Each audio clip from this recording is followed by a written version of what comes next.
ಕಳೆದ ಮಾರ್ಚ್ 11ರಂದು ಪ್ರಪಂಚದಾದ್ಯಂತ ತೆರೆಕಂಡ ರಾಬರ್ಟ್ ಹೊಸ ಇತಿಹಾಸವನ್ನು ನಿರ್ಮಿಸಿತ್ತು. ಕನ್ನಡ ಮತ್ತು ತೆಲುಗು ಭಾಷೆಯಲ್ಲಿ ಏಕಕಾಲಕ್ಕೆ ತೆರೆಕಂಡ ಅದ್ದೂರಿ ಚಿತ್ರ 100 ಕೋಟಿ ಕಲೆಕ್ಷನ್ ಮಾಡಿ ಬಾಕ್ಸ್ ಆಫೀಸ್ ಅನ್ನು ಉಡಿಸ್ ಮಾಡಿತ್ತು. ಇದಾದ ಬಳಿಕ ಅಮೆಜಾನ್ ಪ್ರೈಮ್ಗೆ ಎಂಟ್ರಿ ಕೊಟ್ಟ ರಾಬರ್ಟ್ ಅಲ್ಲೂ ಕೂಡ ತನ್ನದೇ ಆದ ಹವಾ ಸೃಷ್ಟಿಸಿತ್ತು.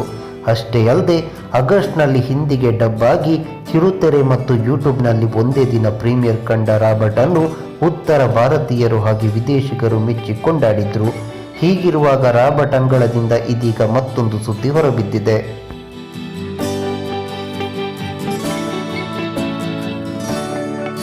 ಕನ್ನಡ ಅವತರಣಿಕೆಯ ರಾಬರ್ಟ್ ಚಿತ್ರದ ಟ್ರೈಲರ್ ಯೂಟ್ಯೂಬ್ನಲ್ಲಿ ಅಪರೂಪದ ದಾಖಲೆ ನಿರ್ಮಿಸಿದೆ. ಫೆಬ್ರವರಿ 16ಕ್ಕೆ ತೆರೆ ಕಂಡ ಟ್ರೈಲರ್ಗೆ 100K ಅಂದರೆ 1 ಲಕ್ಷ ಕಾಮೆಂಟ್ ಬಂದಿದೆ. ವರದಿಗಳ ಪ್ರಕಾರ ಕನ್ನಡದ ಟ್ರೈಲರ್ ಒಂದು 100K ಕಾಮೆಂಟ್ ಬಂದಿರುವುದು ಇದೇ ಮೊದಲು. ಸ್ಯಾಂಡಲ್ವುಡ್ನಲ್ಲಿ 1 ಲಕ್ಷ ಕಾಮೆಂಟ್ ಪಡೆದ ಮೊದಲ ಟ್ರೈಲರ್ ರಾಬರ್ಟ್ ಎಂದು ಅಭಿಮಾನಿಗಳು ಸಂಭ್ರಮಿಸುತ್ತಿದ್ದಾರೆ. ಆದರೆ ಯೂಟ್ಯೂಬ್ನಲ್ಲಿ ಪ್ರಸ್ತುತ 92K ಕಾಮೆಂಟ್ ತೋರಿಸ್ತಿದೆ. 100K ಆಗಿತ್ತು ಮತ್ತೆ 92K ಹೇಗೆ ಎಂದು ಅಚ್ಚರಿ ಎದುರಾಗಿದ್ದು ತಾಂತ್ರಿಕ ದೋಷ ಉಂಟಾಗಿರ್ಬೋದು ಎಂದು ಹೇಳಲಾಗ್ತಿದೆ. ಇನ್ನು ಹಿಂದಿ ಅವತರಣಿಕೆಯ ರಾಬರ್ಟ್ಗೂ ಯೂಟ್ಯೂಬ್ನಲ್ಲಿ ಭರ್ಜರಿ ರೆಸ್ಪಾನ್ಸ್ ಸಿಕ್ಕಿದೆ.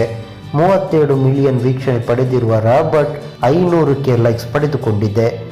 500K ಲೈಕ್ಸ್ ಪಡೆದಿರುವ ಕನ್ನಡದ 4ನೇ ಸಿನಿಮಾ ಇದಾಗಿದೆ.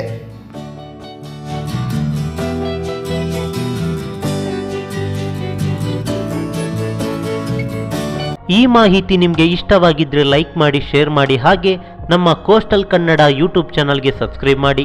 ನಮ್ಮ ಹೆಚ್ಚಿನ ಅಪ್ಡೇಟ್ಸ್ಗಳಿಗಾಗಿ ಕೋಸ್ಟಲ್ ನೆಟ್ವರ್ಕ್ ಇನ್ಸ್ಟಾಗ್ರಾಮ್ ಪೇಜ್ ಹಾಗೆ ಫೇಸ್ಬುಕ್ ಪೇಜ್ಗೆ ವಿಸಿಟ್ ಮಾಡಿ. ಧನ್ಯವಾದಗಳು.